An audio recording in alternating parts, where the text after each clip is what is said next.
So we have the spoilers for chapter 31 of Boruto 2 Blue Vortex, and a lot is happening. We have Daemon entering the battlefield, we have Sarada going blind, and of course Boruto saving Kobu, which I think everyone knew was going to happen. But yeah, we have so much more to cover, so let's just get into it. So the person on the cover is Ada, and the title is Shut Up. There's also the subtext that says, "The beautiful flower calls forth the bugs." So the chapter opens with Mamushi versus Kobu. So it says here that Mamushi stares down Kobu and Inojin because of course Inojin is inside Kobu's mind. He says he will kill him. Koji tells Inojin to end the mind transfer jutsu and leave Kobu to die because the Mamushi clones will take care of it. But if Inojin doesn't want to, Kobu is only civilian, which doesn't make sense, but of course you guys know these are roughly translated. When a chapter comes out, which you guys should read officially, we'll get to know what this actually means. He goes on to state the obvious, which is that if Inojin doesn't release the mind transfer jutsu, he will die. So he needs to hurry and release it now.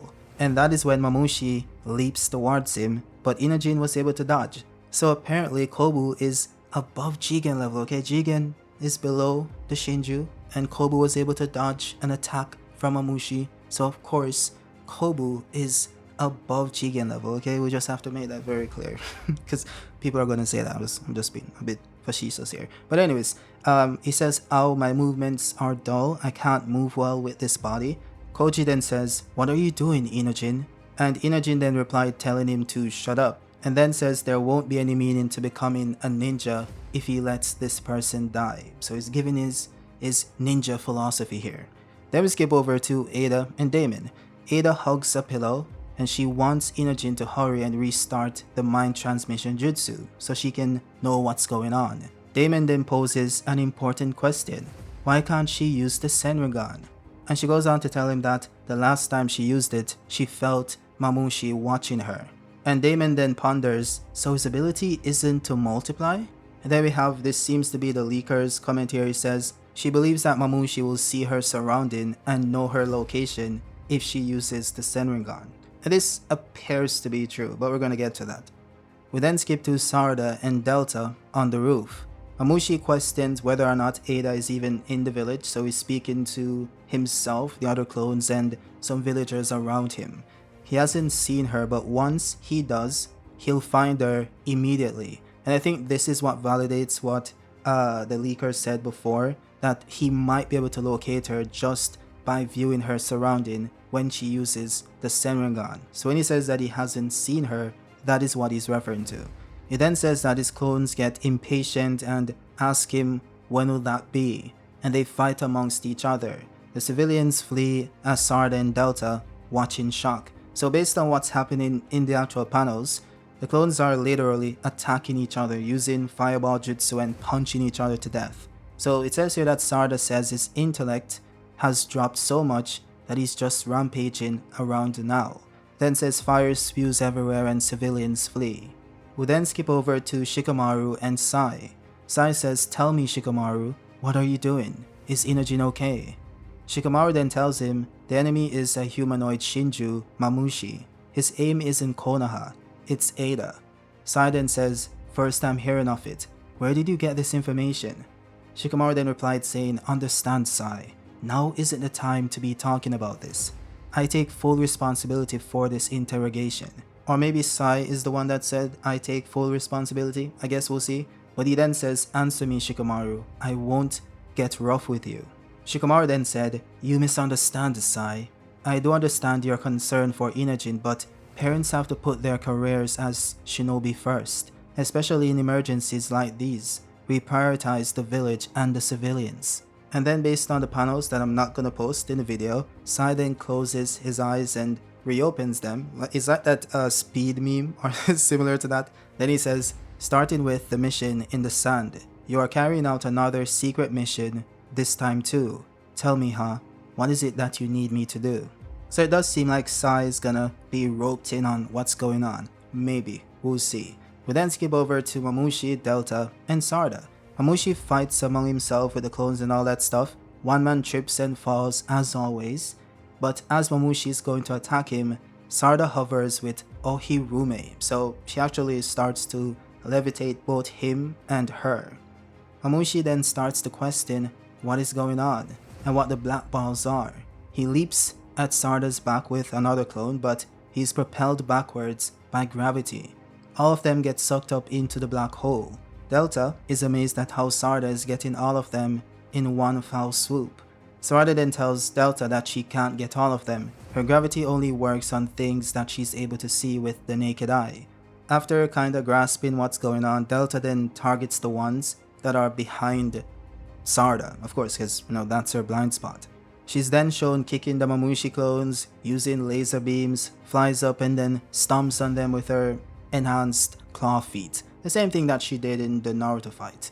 Sarada then closes the black hole or whatever you guys want to call it and ends Ohirume with all the Mamushi clones trapped inside. She then falls to the ground, holds her head, and Delta rushes over to ask if she's okay. Blood then leaks from her eye. Delta looks blurry, but Sarada says that she's alright as her eyes bleed out. So pretty much Sarada is starting to lose her vision, similar to how Sasuke started to lose his vision very quickly. And it does seem like this is a bloodline thing. We had the entire Itachi thing, even though he had his Mangekyo for a longer period of time, and he was able to use his for a longer period of time than Sasuke, because Sasuke had his activated, and then after the second use he started to go blind, and then we have Sarada doing the same thing. And some did believe that maybe Sasuke's 6 paths chakra would have fixed that for Sarada, but apparently that is not the case. Although this shouldn't be that surprising since they did release something I think a few months ago that confirmed that she was going blind. And I did an entire video on that. If you guys want to know how she can circumvent this and maybe regain her sight or whatever, the video will be linked at the end of this one, or it should be on screen somewhere right now. But anyways, let's continue. We then skip over to Mamushi, Kobu, Shikamaru, and Sai. Meanwhile, Kobu is narrowly avoiding Mamushi on the roof. He's out of breath and he's a bit beat up as well. Koji then forcefully undoes the mind transfer jutsu and says Inojin, it would only be a matter of time until it was over for Kobu. And this is kinda interesting to me. I'm like, why hasn't the Bug Shinju killed Kobu? Is Kobu really that dude that is able to survive for that long, or is the Mamushi clone playing with him? That could also be the case, and maybe that's why he's still alive. Who knows? But it's good to know that he can release the mind transfer jutsu forcefully. That's pretty cool. Then it says here that Kobu regains his consciousness and is surrounded by the Mamushis. He's confused as to what's going on and who Mamushi is. Inojin is then told to resume the mind transfer formation jutsu because his allies need it. But the second he does, he tells Shikamaru about the Kobu situation on the roof. Just when Kobu is done for, Shikamaru and Sai burst out the door. Kobu is swallowed by flames. It's over for him. But just when he's about to die, Boruto swoops in and cuts down the Mamushi clones in one foul swoop. He sheathes his katana and is side-eyed by Kobu. And by the way, this wasn't placed in this text for some reason, but Boruto had his karma activated, and because Kobu was engulfed in flames, he absorbed the flames off his body, and that's how he saved him. I'm not sure why they didn't put it here, but yeah, similar to what Momoshiki did to save Kawaki back in part 1. But yeah, Shikamaru then tells Sai to take Kobu to the infirmary. Sai bends down and helps Kobu up, asking if he can walk, but Kobu is angry. He then begins to question them about what just attacked him. Shikamaru then informs him that these are the Shinju and hopes that he understands the danger of the situation and will let him do his job. Kobu then says he will let him do his job, but he isn't done with the interrogations. After he's made everything clear, Fire Country will take action against him. As they walk away, Boruto stares at the toad. That's the toad that was on Kobu's body, and asks if this was a setup for him to save Kobu. The toad then responds that it was one answer, but he still believes it's best for Kobu to die. So it seems like Kashin Koji, had two possible futures that he was working with.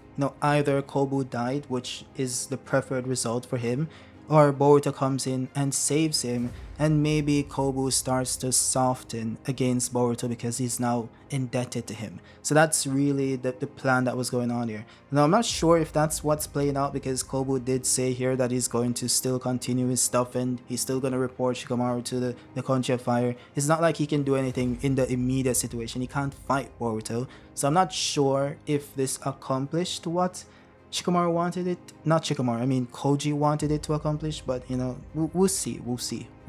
Some people don't care if you save them, okay? They're gonna do what they're gonna do. Shikamaru then connects with everyone again and says, "Listen up everyone, Inojin's mind transmission formation is back online. Are you okay?" Ida then says, "Ah, thank goodness. Shika-chan, how are things outside?" Inojin then says, "Mamushi clones have increased. There's 200 of them." Sarada then said, "Lord 8th, the increased Mamushi clones riot. I think it's because of the drop in intelligence." Shikadai then says, "This is Team 10. We're taking on the rampaging clones as we speak. There's no end to them. We're exhausted over here." And this part is kind of funny because based on the panel, it shows Chocho punching off the head of a Mamushi clone. So apparently Chocho is above Jiken level, Ishiki level, okay? You know, Ishiki is nothing to Chocho, okay? We have to keep that in mind. But anyways, Shikamaru then said, "Got it. We will use our last resort." And Kawaki says, "And that is?" Shikamaru then laughs and says, "Lead Mamushi to Ada." Ada then said, "Excuse me?" Shikamaru then goes on to say, "Everyone will go straight towards her because they're idiots. We'll give our best efforts to end it all at once. That is the simplest way." Ada then said, "So you're using me as bait." And Daemon, Big Daemon, then pops in and said, "That is good to me. It is simple. I like it. Should have done that from the start." And that is where the chapter ends. So apparently, Daemon is finally going to fight after 2 decades of sitting on the couch. Okay, his ass is a bit tired. He needs to, you know, do some exercises and, you know, get his blood pumping and attacking these guys. Okay, that's what he wants to do. So apparently, we're gonna see Daemon fight next chapter. Hopefully, Ada doesn't die in the process, because that would be kind of tragic. But you know, it's very plausible that does happen. But yeah, that's the end of the chapter. We'll see what happens when the chapter comes out. Again, guys, go and read the official. Always do that when the chapter comes out on Manga Plus. I'll see you guys on the next one. Peace.